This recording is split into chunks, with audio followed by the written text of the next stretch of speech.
Good? Okay. Yeah, so remember Pset 1 is due today, and I'll release Pset 2 later today, and that'll be due in 3 weeks.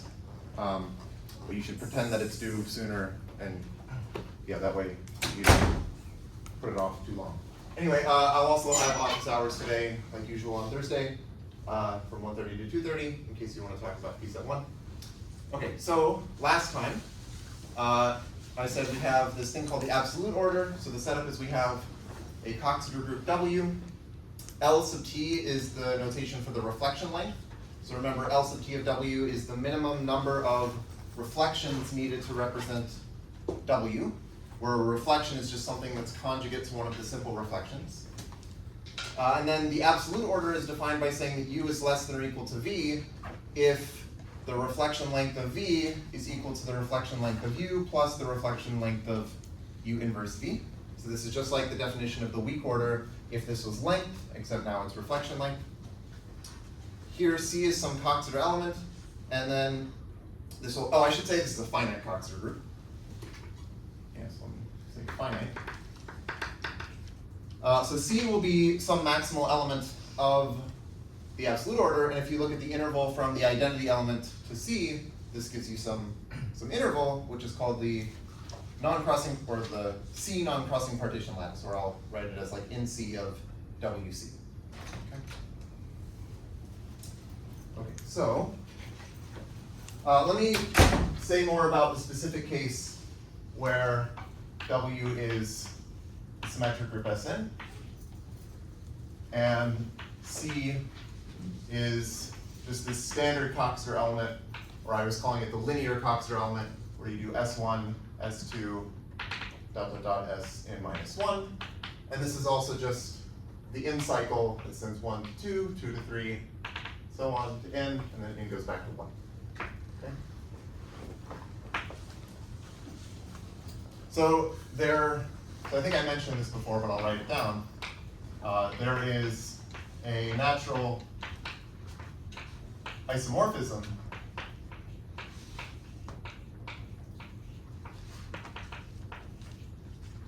from what I was calling NC sub n. So this is like the combinatorially defined non-crossing partition lattice, where you just take the usual partition lattice pi sub n and you restrict to the partitions that are non-crossing.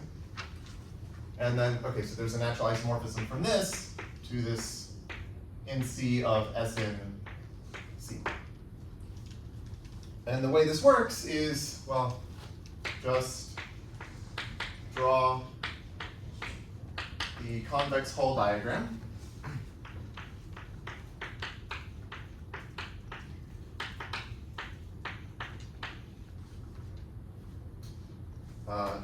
And orient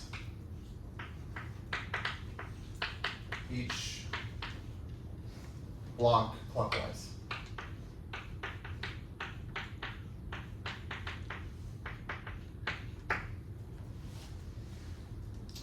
And I'll just mention that under this isomorphism, we had these two notions of Krevera complement, and they end up agreeing. So under this isomorphism,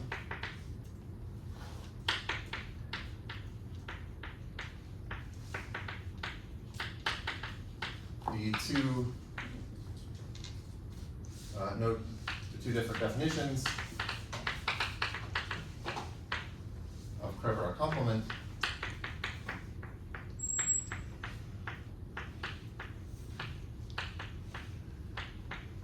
agree.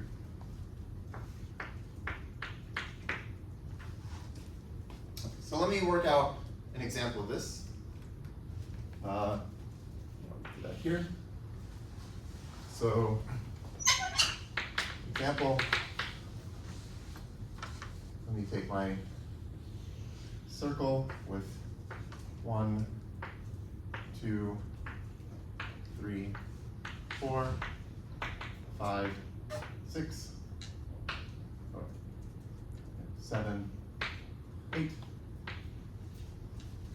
And I'll draw this partition where, let's say, 1 and 3 are in the same block, 2 is a singleton, and maybe 4, 5, 6, and 8 are in the same block. and 7 is a singleton. So I have this. Okay.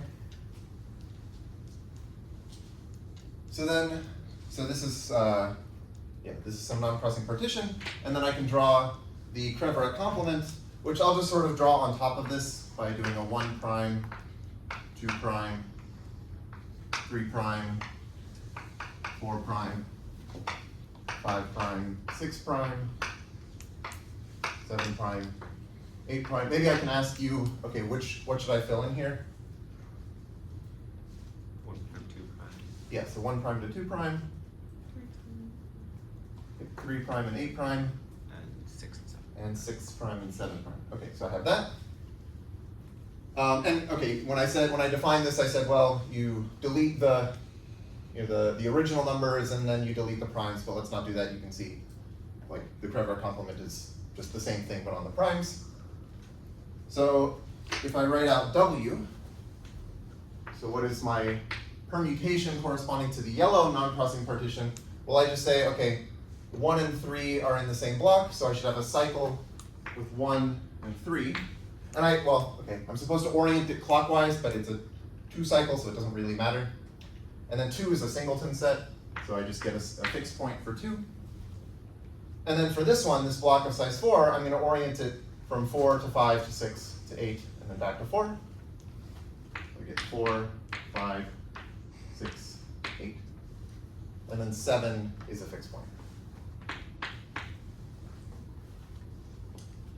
And then on the other hand, the Kreveret complement, well, it should be this thing, but it's also going to be W inverse C, right? This was the algebraic way of defining the Kreveret complement. And you can just check that if you compute this permutation inverse times C, what you'll end up getting is 1, 2 in a cycle, and then 3, 8. And then I should have 4 and 5 should be singletons. And then I should have 6 and 7 in the same set. So you can just check that.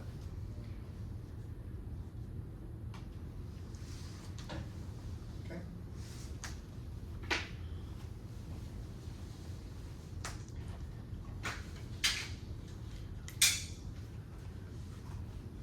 Okay.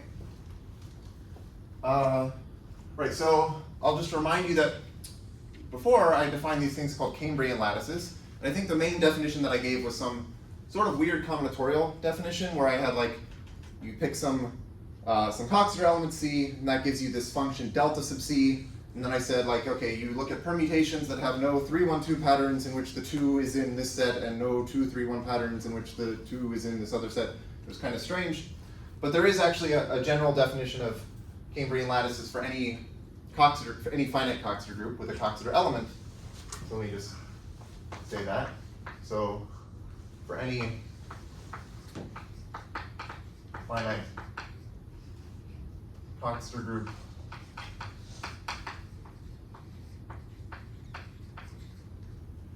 W and Coxeter element C,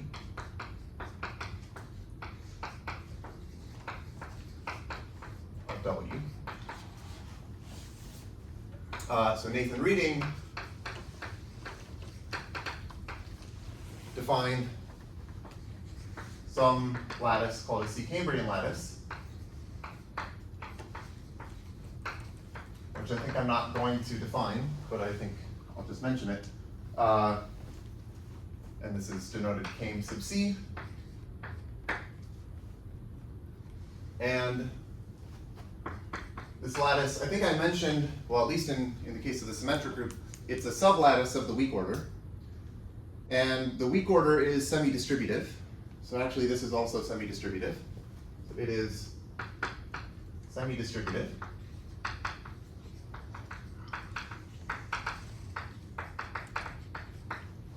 And what that means is that we can define a row motion operator on it.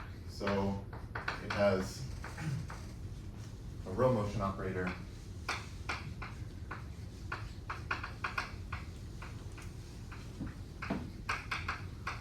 rho from came C to came C.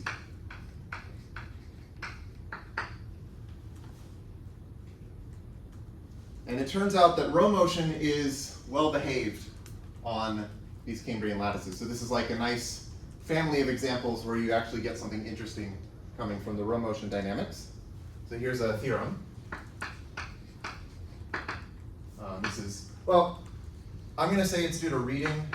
I think he wasn't actually thinking in terms of row motion, but it basically follows from what he did. Like actually, I should say row motion for semi-distributive lattices wasn't defined until like Emily Barnard's work, which was I think in 2019. So that was much more recent than this. Emily Barnard was actually a PhD student of Nathan Reading. And so like this, what I'm about to write doesn't really make sense chronologically, but basically the work was essentially done already in his paper from 2007. So there is a bijection, I'll call it psi, from the C Cambrian lattice to the C non-crossing partition lattice. So actually, let me take a step back and say, remember in the case of the symmetric group, I said that the number of elements of a C Cambrian lattice is always the Catalan number. And I think last time I said that, well, at least for one case, the number of elements here is the Catalan number. So this makes sense that there could be a bijection because they're counted by the same number. But this also has the property that, such that if you do Crevera complement, if you do psi and then you do Crevera complement, so you start with something in the Cambrian lattice, you get a non-crossing partition, and then you do Crevera complement, that is the same as doing row motion on the Cambrian lattice and then doing this psi.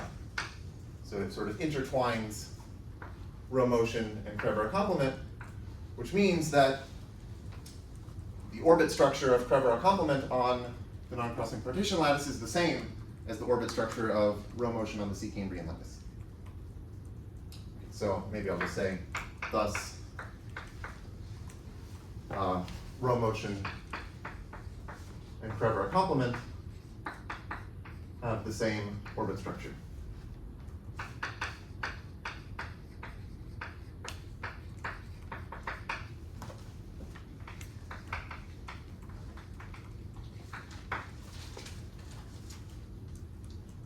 Okay, so I'm going to show you sort of how to define psi in that case where W is Sn and C is the linear Coxeter element.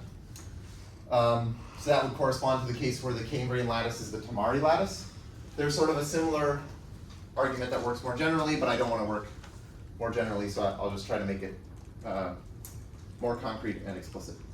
But before I do that, let me just point out what is the orbit structure of Crevera complement on the non-crossing partitions, so that you can see that it's actually nice. So I can do that here.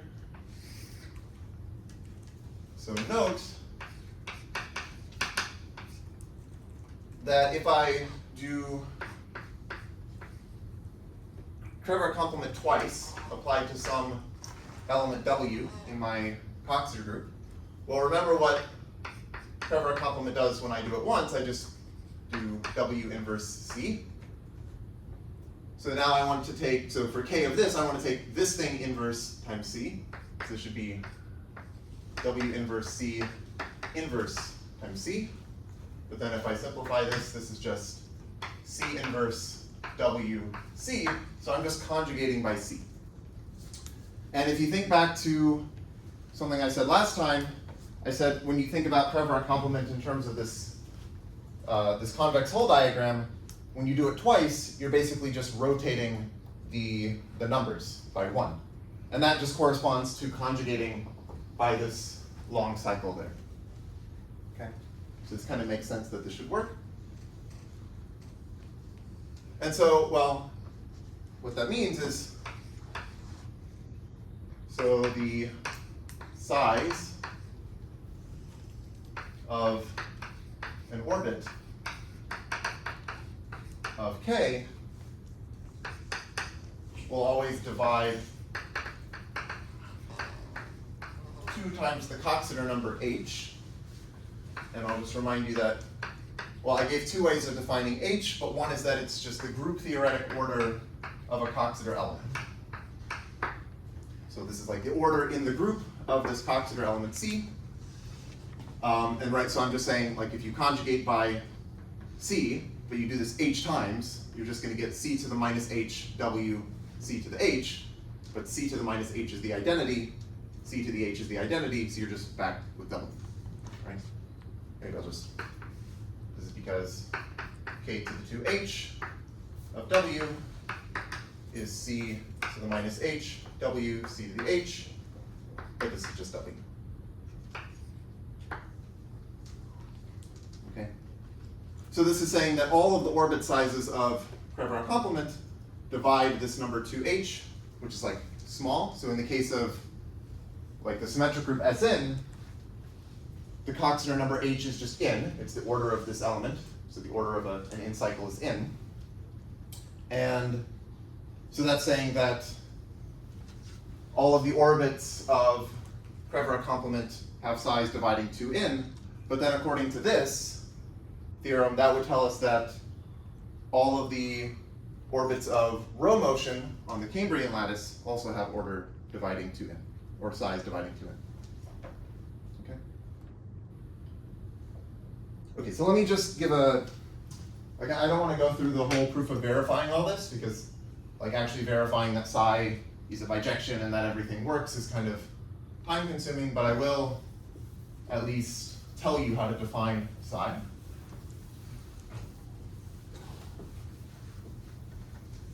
At least for the case of the linear Coxeter element for Sn.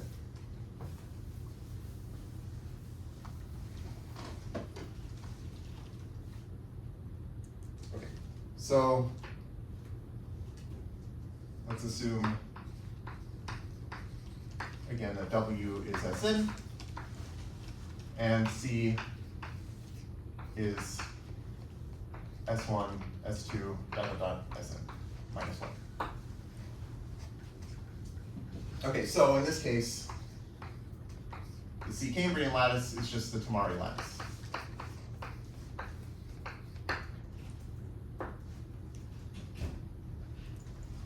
And I can also say this is, well, remember it's the set of 3, 1, 2 avoiding permutations.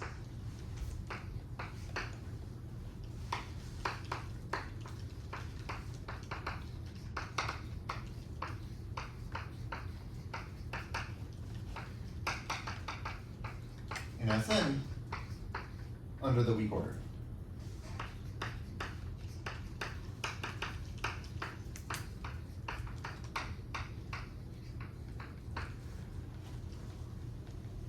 Okay, so let me define a cover reflection. Cover reflection.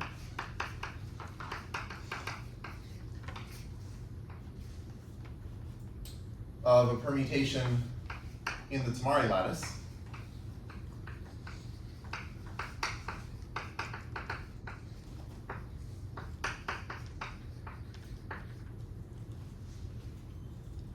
This is a transposition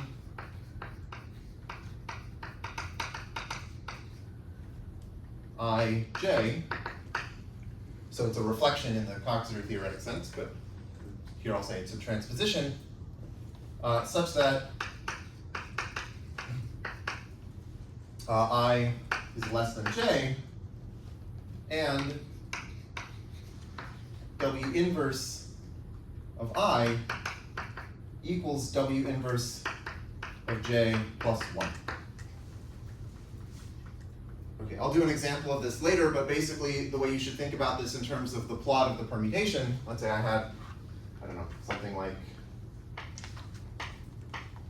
here's a permutation 1, 3, 5, oh wait, maybe I don't want to do that.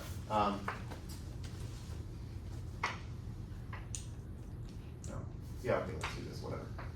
1, 3, 5, 4, 2, basically all I'm doing is I'm saying look at the descents and look at like what pair of numbers what pairs of numbers are involved in the descents. So here the cover reflections would be the transposition 2, 4 and the transposition 4, 5.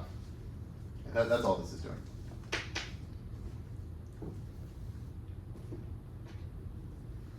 Okay, so the way you define the psi map, so we obtain psi of W by multiplying the cover reflections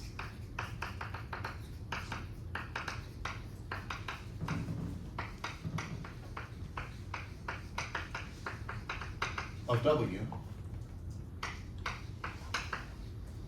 in reverse lexicographic order.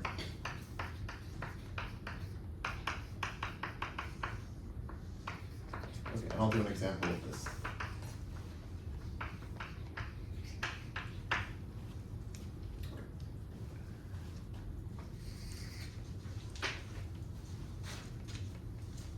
So the example, let's take W to be 2, 3, 1, 7, 8, 6, 5, 4. And this is in TAMs of 8. So it's a 3, 1, 2 avoiding permutation of size 8. So what are the cover reflections? So cover reflections are, well, I just look at the descents of this and I see what are the numbers involved in each descent. So I have a descent going from 3 down to 1. So 1, 3 is going to be one of the cover reflections. And then I also have a descent going from 8 down to 6. So 6, 8. And I have a descent from 6 to 5. So 5, 6. And then I have a descent from 5 down to 4, so 4, 5. Those are my cover reflections. So now what I want to do is multiply these in what's called reverse lexicographic order, and that's just, so psi of W is, well, the lexicographic order is basically, like if you want to, it's a total order where you compare the smaller numbers in each transposition, and like, it's like a dictionary order, right? So you say, look at the one that has the smallest number, that comes first, but if their smaller number is the same, then you look at the next number. Okay, so here, what I'm saying is the lexicographic order would be 1, 3 is first because it has the smallest number, and then I have, so actually in this case, it's just ordering by the smallest numbers, so 4, 5 comes next, 5, 6 comes next, and then 6, 8. But this is what I mean by reverse lexicographic. So I'm doing it like in lexicographic order, but from right to left. Yes? Is it ever possible that you have two cover reflections with the same smallest element? I think no for, yeah, you're right. Yeah, good point. You will not have that, right? Because then you'd have like a descent with the same smallest, yeah, right. So yeah, in fact, I don't really have to even worry about like reverse lexicographic order. It's just like ordering by the smallest number in each pair. Yeah, good point. Okay. And then, well, what is this? I think if you just work this out, you get 1, 3, 2 is a fixed point, 4, 5, 6, 8, and 7. Oh, and maybe this is the example that I had earlier that I erased. Oh, that's cool. I probably did that on purpose, but I made these notes a long time ago. Yeah, okay, so anyway, and this is some non-crossing partition like that. Okay. Any questions up to here? Okay, so I think I'll shift gears a bit and talk about some more geometric kinds of things involving hyperplane arrangements and something called the poset of regions of a hyperplane arrangement. Okay.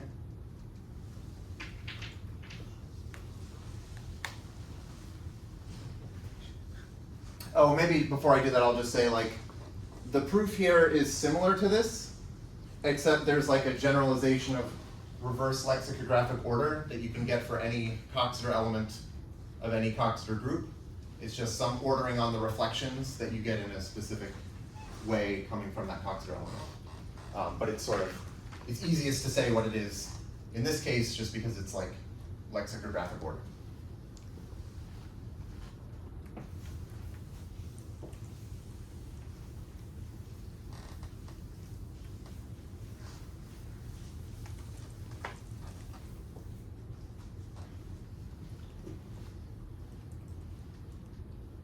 Okay, so let's talk about hyperplanes. A hyperplane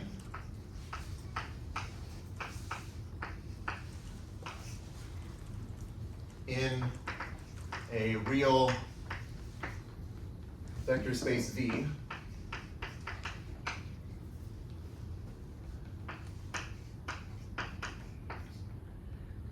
is a codimension 1 affine subspace.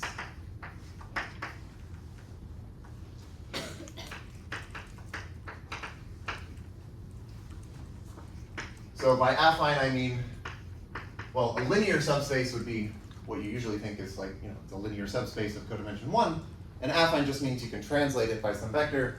Oftentimes people will study what are called central hyperplane arrangements. This is where all of the hyperplanes are linear, so they actually pass through the origin, but you can also define these affine ones. And so maybe I'll just clarify. So a hyperplane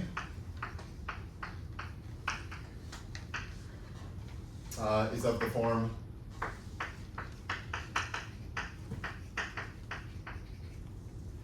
it's the set of points x in the vector space V such that f of x is A, where here f is some linear functional. So f from V to R is a linear functional.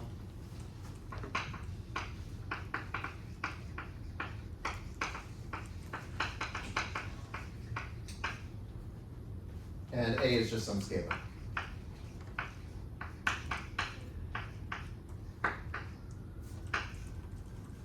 So if A was 0, then this would be a linear hyperplane. Yeah. Okay. So a hyperplane arrangement, well, it's just a set of hyperplanes.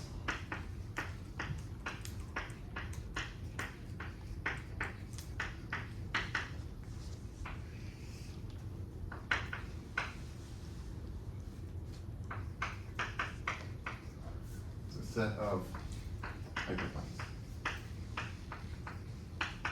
Or sometimes I might even just say arrangement, and it's assumed that arrangement means hyperplane arrangement.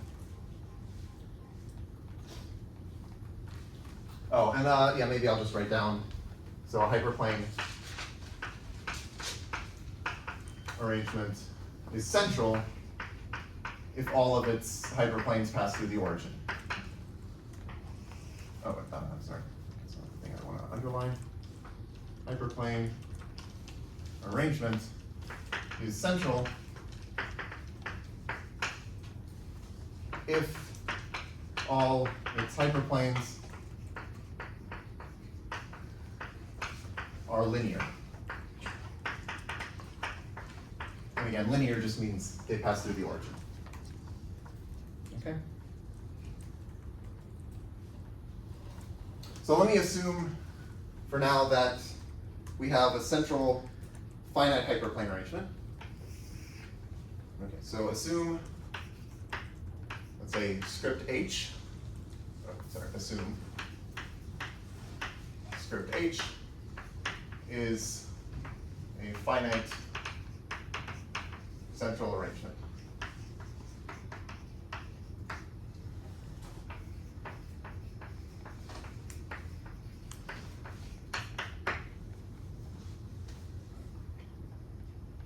Okay.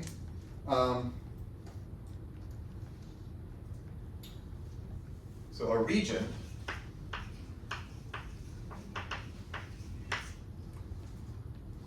of this hyperplane arrangement, H, is the closure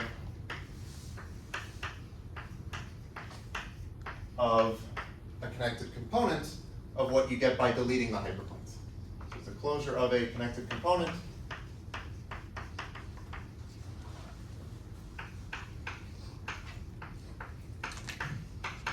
of my vector space V minus the union of all the hyperplanes. Let's say normal H in script H of H. Okay.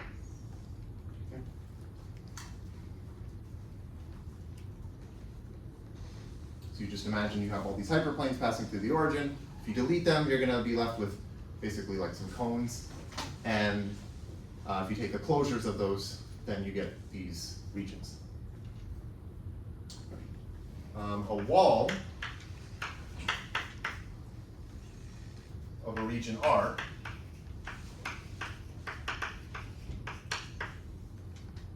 is a hyperplane in H,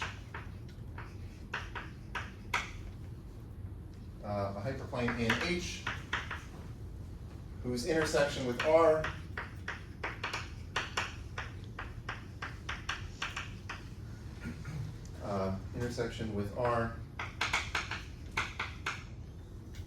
has codimension 1.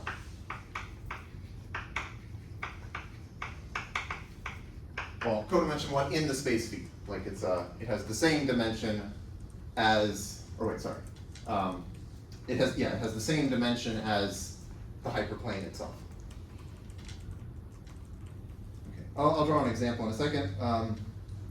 Maybe I'll draw an example and then come back and keep defining things.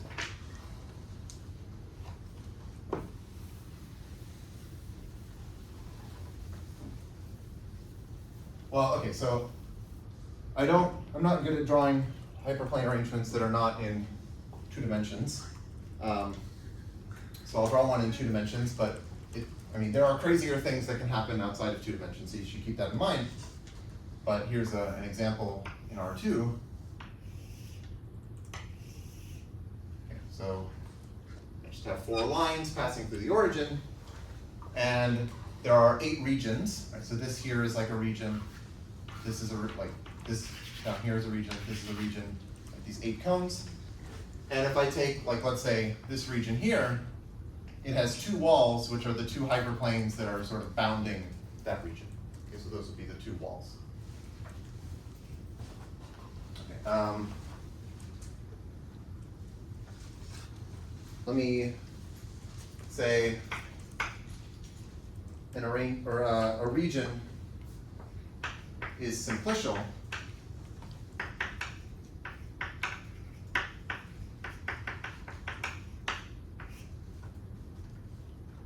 if it has exactly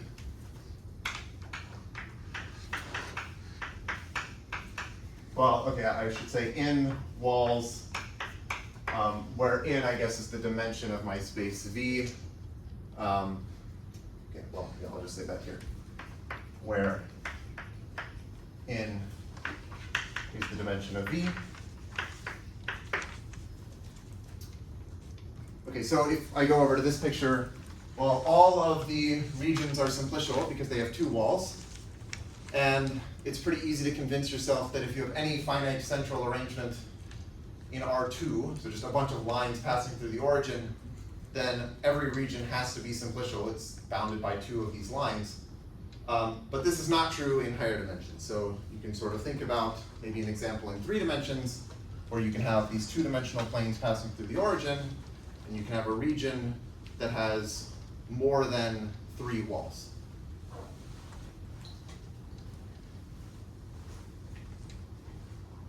And then I'll say that the hyperplane arrangement H is simplicial if all of its regions are simplicial.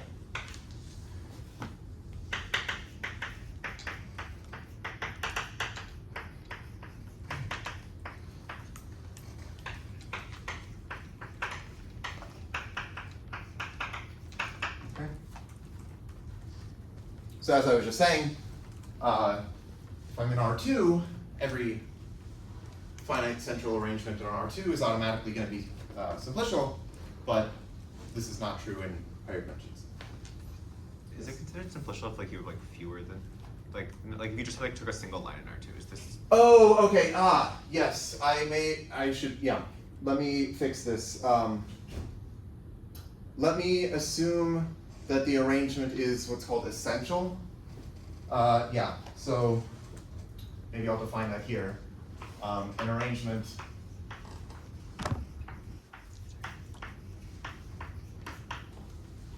is essential. Oh, well, okay. Does that rule out the example?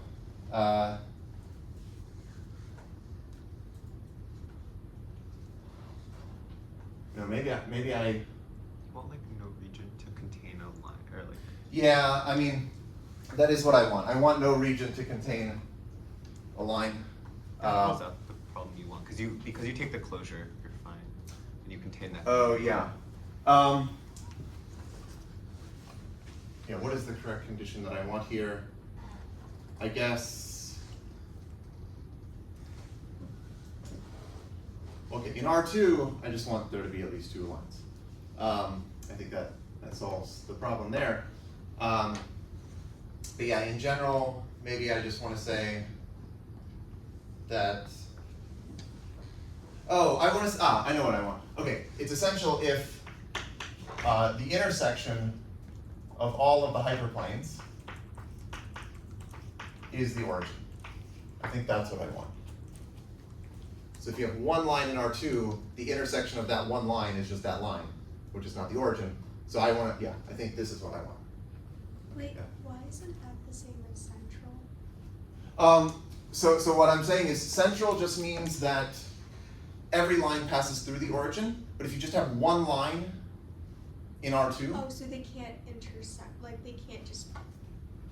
Or like, Yeah, you have, so like, what I mean is, okay, a bunch of things that shared a single line or something. like here's R2 with the origin, like that is a central arrangement because it has Oh, one so you hyperplane can't passing have, through the like- origin, but it's not essential because the intersection of this one line is just the whole line, Okay. right? Yeah. But yeah. So what I should be saying here is any essential arrangement in R2 is simplicial, but you can have essential arrangements in higher dimensions that are not simplicial. Can you have an essential arrangement in R2? Can you have what? Can you have an essential arrangement in R2? Sure. Yeah, I mean, you could just imagine, just pick a bunch of, like, take the coordinate axes, for example. Wait, by. Oh, sorry, I thought they had to be dimension 2. Okay, that is fine. Yeah. Right, yeah, so the hyperplane, they'll have codimension 1. Ah. So in R3, you have a bunch of 2-dimensional planes. Yeah. If you just imagine like the XY plane, the YZ plane, and the XZ Oh, plane. looks like I have more than 2. I understand. Yes. Yeah. Okay, good. Maybe I'll just give an idea of like, okay, if you want to construct a non-simplicial central essential, so okay, a good hyperplane arrangement in R3 that is not simplicial. Imagine taking like a square pyramid and sort of extending like some of the pyramid facets like to become hyperplanes. So then you have this little pyramid which gives you kind of like a region, and it has like 4 walls. Okay. So I mean, I don't know if I can draw, but maybe I shouldn't. If I sort of imagine like, if this is the origin, and I just take this like triangular face and I extend it to like just take the linear span of that so that's some hyperplane, and then I do the same thing with all the other triangular faces. That gives me 4 hyperplanes in R3. They form a essential arrangement, but it's not simplicial because like this region here has 4 walls.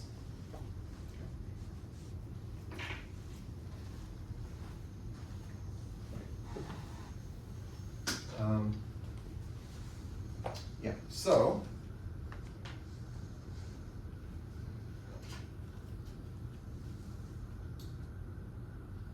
let me give another example. Yeah, I think this is good. Okay, so let's let my vector space V be the set of points in Rn.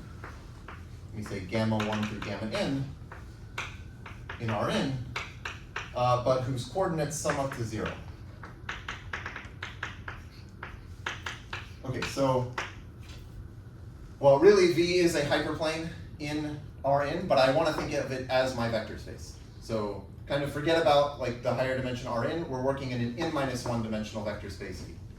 And it's just sort of convenient to define it to be this. Okay, so the braid arrangement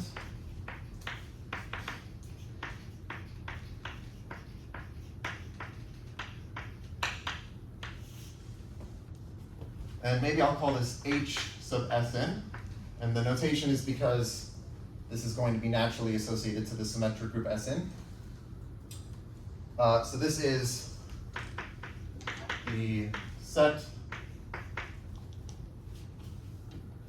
of hyperplanes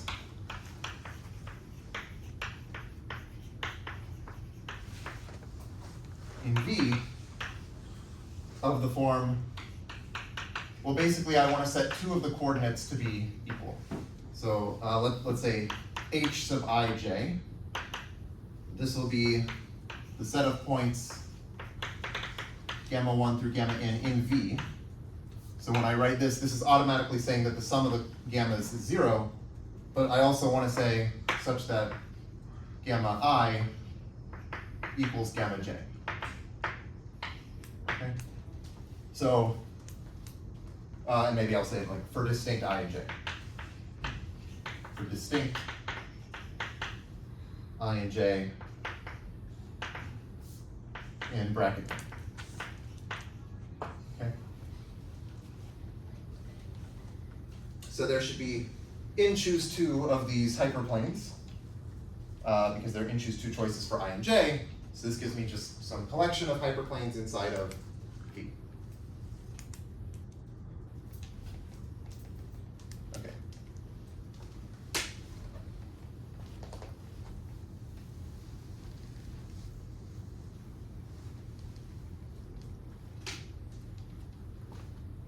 So the regions of this braid arrangement are in bijection with permutations.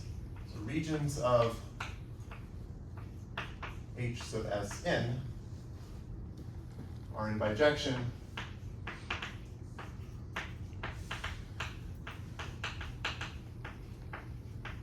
with permutations in Sn, which is one of the main reasons why I'm calling it H sub Sn.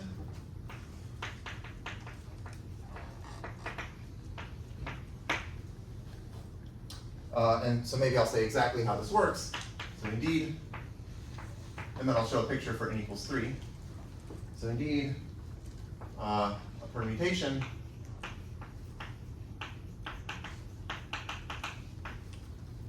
W in Sn corresponds to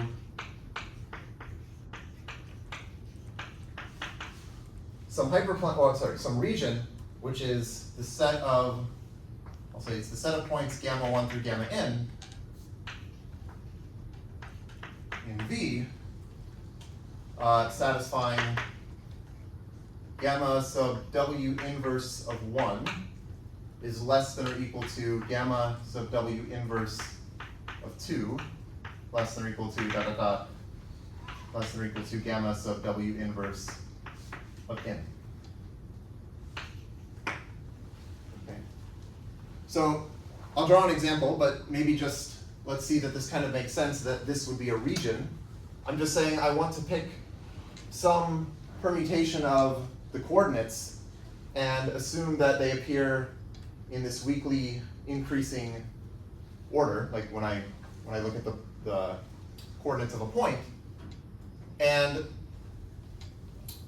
this makes sense that this would be a region here of the braid arrangement because the hyperplanes are when two of these coordinates are the same, and so it's like you can pass from one region to another by switching the relative order of those coordinates in those positions. Okay, if that didn't make sense, let me do an example with S3. Okay, so let's do S3. So here's what I'm going to work in a two-dimensional space, which is nice because I can draw it. Because now V, well, it's in minus one dimensional, so it's two-dimensional. So I'm going to draw it in the blackboard, and it looks something like this.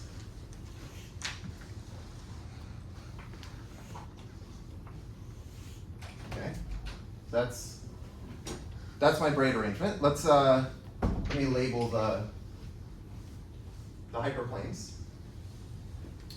So let's say this is like gamma 1 equals gamma 3. Right, so that's one of my hyperplanes. And then this might be gamma 1 equals gamma 2. And then this would be like gamma 2 equals gamma 3. Okay. And so then if I look at these regions, so this region here, let's do this one. This would be where gamma 2 is less than or equal to gamma 1 is less than or equal to gamma 3. And let me label this one and then we can see what I'm saying. So this is gamma 2 less than or equal to gamma 3 less than or equal to gamma 1. And you can see that, well, the place where these are going to, like there's an intersection of these two regions, which is along this ray here, and that would correspond to when gamma 2 is less than or equal to gamma 1 is equal to gamma 3. So that's why it's like inside of the hyperplane given by gamma 1 equals gamma 3. Right? In other words, when I cross from the region where gamma 1 is less than, like down here, gamma 1 is less than gamma 3, and then I move up here, and now gamma 1 equals gamma 3, and then I keep moving, and now gamma 3 is less than gamma 1. Okay. And then I can fill in the rest. Okay, so this is gamma 3 less than or equal to gamma 2 less than or equal to gamma 1. This region would be gamma 3 less than or equal to gamma 1 less than or equal to gamma 2. Right, so like here, I moved across the gamma 1 equals gamma 2 hyperplane, so I swapped the order of the gamma 2 and gamma 1. Here I would have gamma 1 less than or equal to gamma 3 less than or equal to gamma 2. And then down at the bottom I have gamma 1 less than or equal to gamma 2 less than or equal to gamma 3. Okay. So those are my 6 regions, and well, they correspond to these permutations of the numbers 1, 2, and 3, where, okay, well this would be just 1, 2, 3, right? Because 1, 2, 3 is saying I want gamma sub, well, W inverse of 1 is 1, W inverse of 2 is 2, W inverse of 3 is 3, so I want this sequence of inequalities. Here, this would be 2, 1, 3. Here, this would be 3, 1, 2. Right, so let me check that. W inverse of 1 here, like if this is W, W inverse of 1 is 2. W inverse of 2 is 3. And W inverse of 3 is 1. So this corresponds to that. This would be 3, 2, 1. This would be 2, 3, 1. And this is 1, 3, 2. Okay.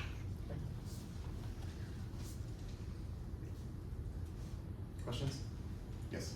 Is there a convention of like which region, like, cause like you have like some amount of like up to isomorphism of like determining what points occurring which region. Is there some sort of Sure. for this? Yeah, in fact, maybe what I'll say is that there is a free and transitive action of the symmetric group on the set of regions, and you could use that action to just like relabel everything as you want. This is kind of a convenient way to coordinatize things. But yeah, like I could have applied some permutation and said, maybe this should be 1, 2, 3, and this is like 2, 1, 3 in some weird way. But yeah, you definitely have some freedom as to how to do it.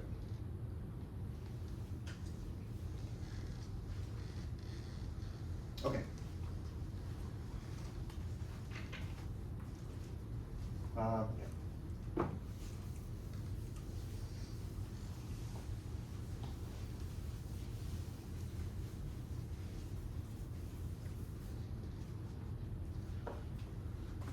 Okay, so, well, I want to define some posets from hyperplane arrangements. So let's let H be a central hyperplane arrangement, maybe finite. Although I don't know if that's necessary. Hyperplane arrangement as before. Then I'll define a flat of H to just be an intersection of some of the hyperplanes. So a flat of H is an intersection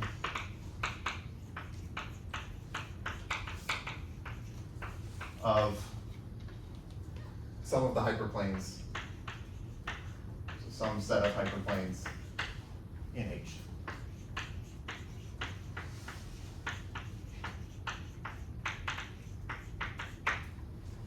Okay. And then we can define a poset here. It's called the lattice of flats. Oh, maybe if I'm calling this a lattice, then I should assume that this is essential. Okay, maybe I just always, like, let's always just assume essential, because it's easiest.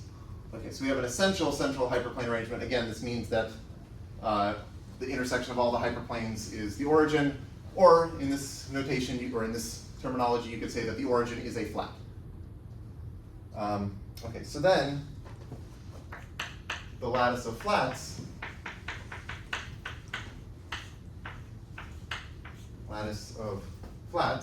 well, it's just what you get by taking all of the flats, except I want to order it by reverse containment for some reason. So is the set of flats ordered by reverse containment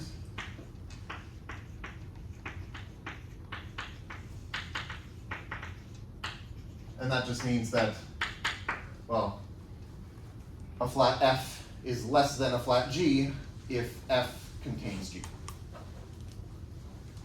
So maybe I'll just write that. So a flat F is less than or equal to a flat G if and only if F contains G.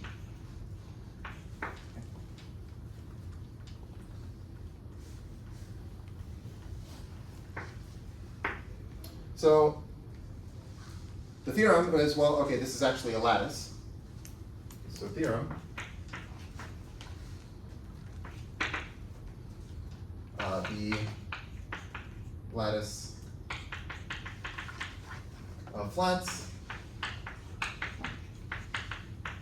of a central hyperplane arrangement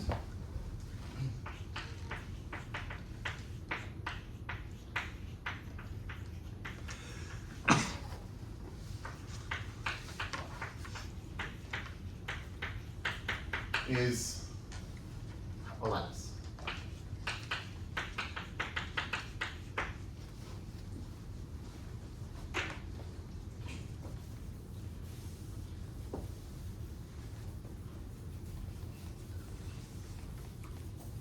Okay. Well, the proof, oh yes. Do we have like a letter for the lattice of flat? Do we have a letter? Like a name? Yeah, I don't know if I gave it a name, but we could. Let's call it like L. Okay, so maybe it's, yeah, maybe like script L of H. Yeah, this can be our notation for the lattice of flats. Okay. So the proof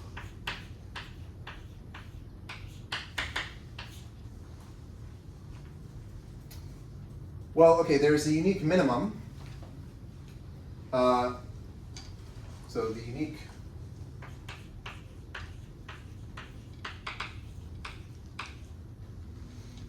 minimum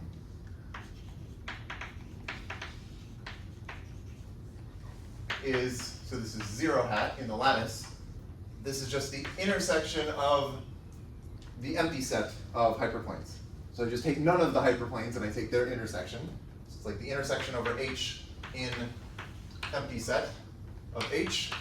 But the convention here is that the intersection should just be V. Right? It's like I'm living inside of V, so when I intersect the empty set, I should get everything in V. Because that counts as a flat. And then I have this lemma saying that if we have a minimum element and I know how to take joins, then actually there are also meets. I think I probably stated the dual version of this, but it's the same thing up to taking the dual. So the join is just the intersection. The join of two flats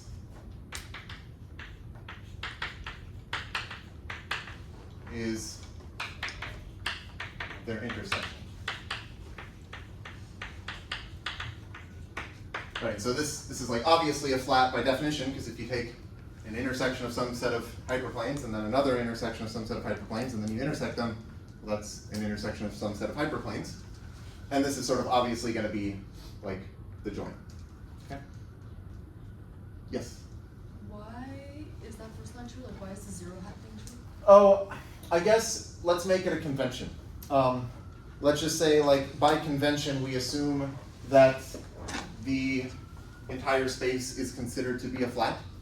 It's just the intersection of the empty set of hyperplanes. And then that should definitely contain all of the other flats, which are inside of it. Okay. Yes? Do the like meets we get as with like as from this end up being like exactly the spans, or is this not? Yeah, I think it should be that the meet is, well, okay, is that true?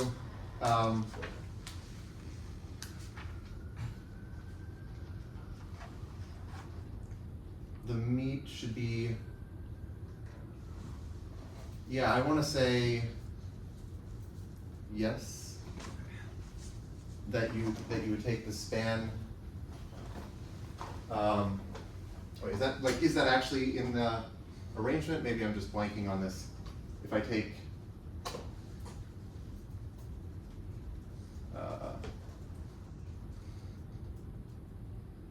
Maybe not.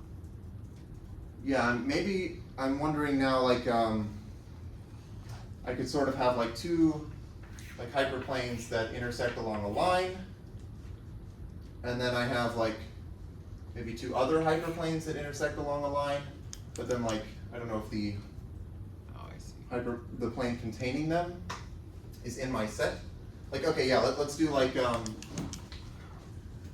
maybe I don't know, some skew thing and like this, like another skew thing, so that they intersect here, and then I can do that and that, right? So then I get this line, but the hyperplane containing them is not in my set. So yeah, I think this is not true actually.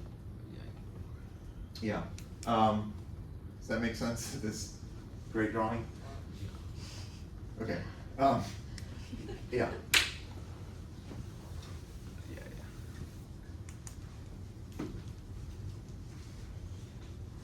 Okay, but it should be that like the meet is the biggest intersection of hyperplanes containing the things. Okay. The flats you started with. Or wait, yeah, okay. Wait, yeah, yes, I think that's fine. Okay. So okay, this is the lattice. So let's look at flats in the braid arrangement. Okay, so consider a flat X of the braid arrangement H sub Sn. So this is some intersection of these hyperplanes of the form gamma I equals gamma J. And what I can do is define a relation which I'll call tilde sub x.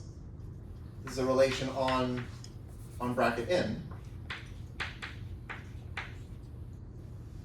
so that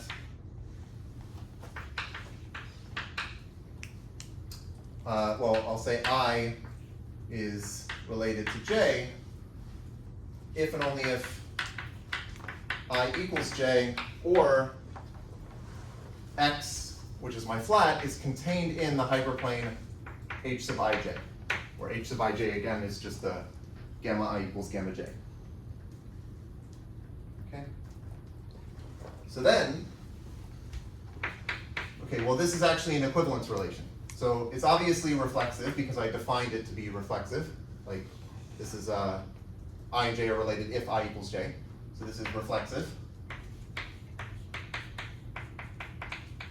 And it's obviously also symmetric.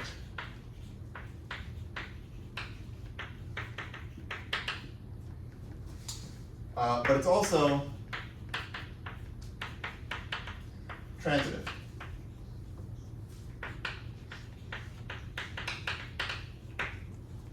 And this is because, like, if my flat X is contained in H sub I J, and X is contained in H sub J K, well then what that means is that, well, for all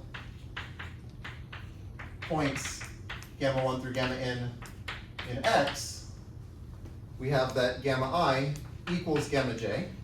That's because it's contained in Hij. But then also gamma J equals gamma K because it's in H sub JK. So then gamma I has to equal gamma K. So that implies that X is contained in H sub I K. Okay.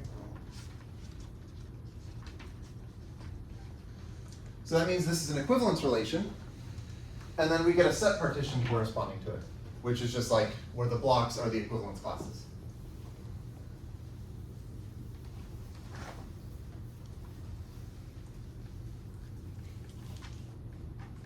Okay.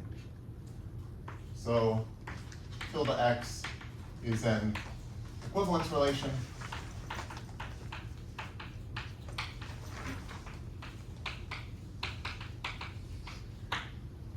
And this means that I have some set partition. So let rho sub x be the partition, it's a set partition of bracket n corresponding to this equivalence relation. So whose blocks are the equivalence classes.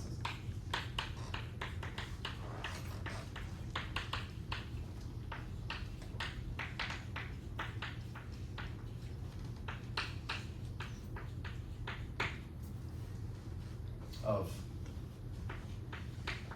tilde x. And so then the fact here is that the map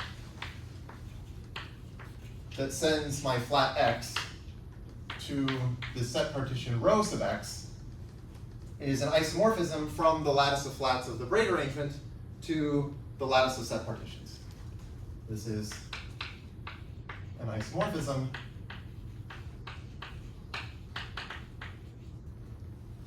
from, oh, now I get to use this notation, H sub, the lattice of flats of H sub Sn to, yeah, actually let me just, I can do this, to pi sub n.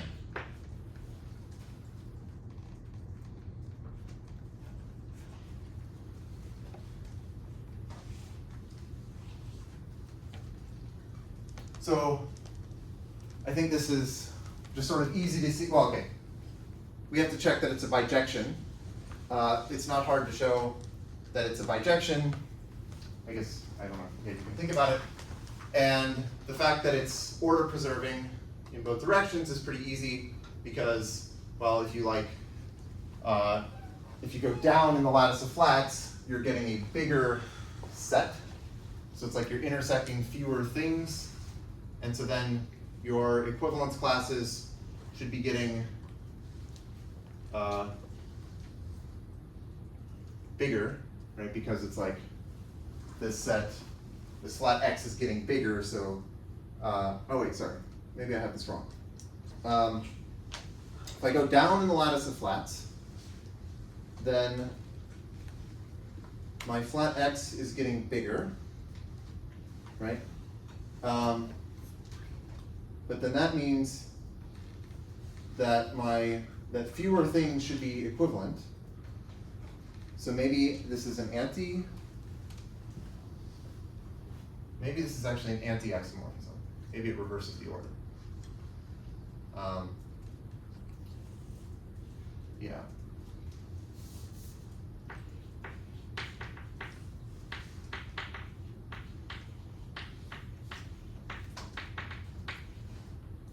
Does that make sense?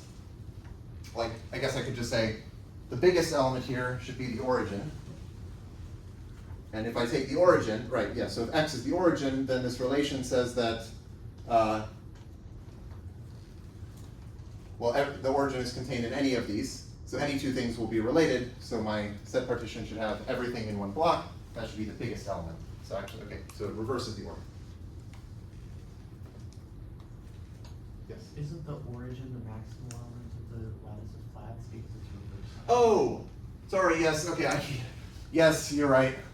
That was, yes, yeah. Okay, so then maybe, yeah, thank you. Okay, I think this is right. Yes, the origin is the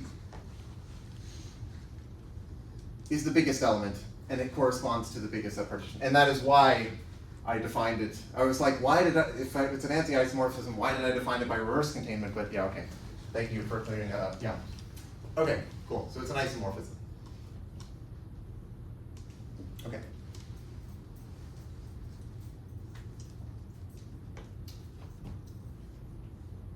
Okay, so this is one kind of poset that we can get from a hyperplane arrangement, and specifically if we look at the braid arrangement, we end up getting the partition lattice. Maybe I can define, how much time do I have? Yeah, okay. I can define the other poset I want to consider, which is called the poset of regions.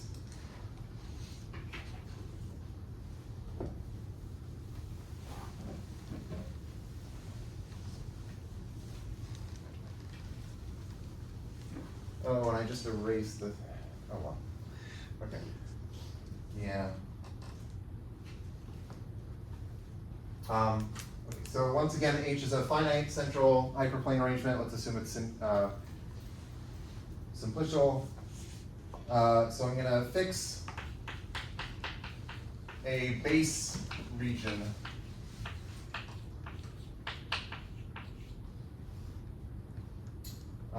let's say B of H. So I just pick one of my regions and I say that that is my base region. So in the picture that I just erased, I had the region down here. Actually, okay, it's like this. I had the region down here, which was corresponding to the permutation 1, 2, 3. Maybe that's like a natural one to pick as the base region. Okay, so then for each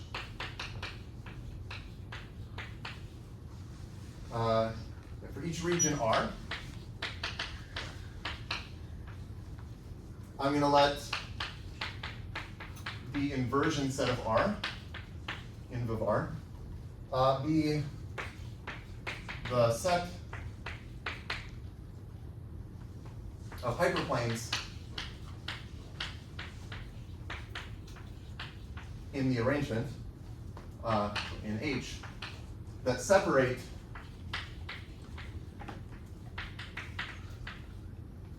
R from B. And I guess when I say separating, I really mean it's like separating the interior of R from the interior of B. So if I take this picture here, just draw it again.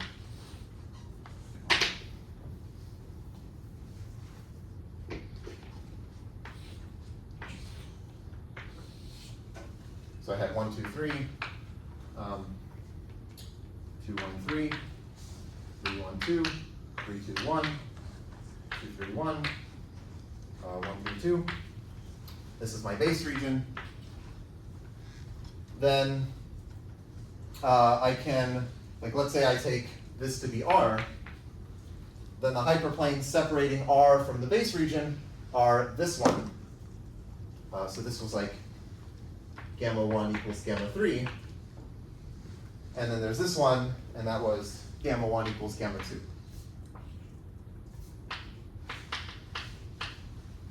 This was gamma 2 equals gamma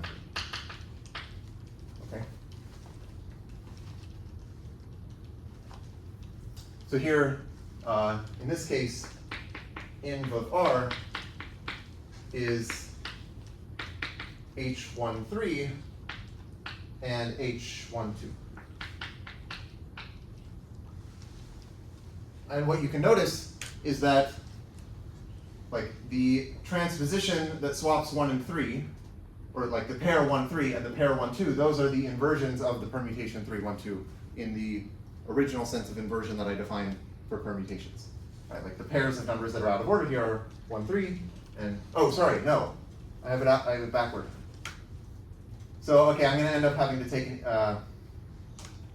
an inverse somewhere. Oh, this is not good. Well, I think this is kind of unavoidable, and when I made these notes, I was like, oh, somehow this is going to be unavoidable. But this is also, so I should say 1, 3, and 1, 2 is the inversion set of the permutation 3, 1, 2 inverse.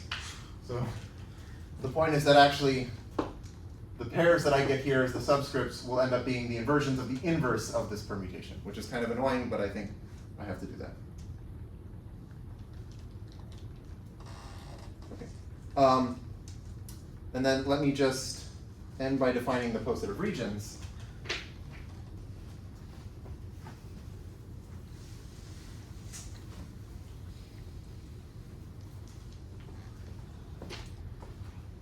So the poset of regions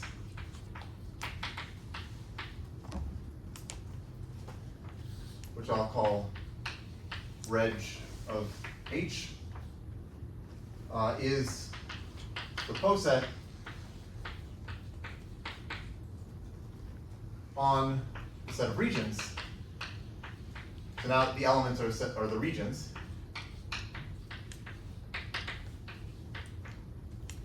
And the order relation is containment of inversion sets. So a region R will be less than or equal to a region R prime if and only if the inversion set of R is contained in the inversion set of R prime.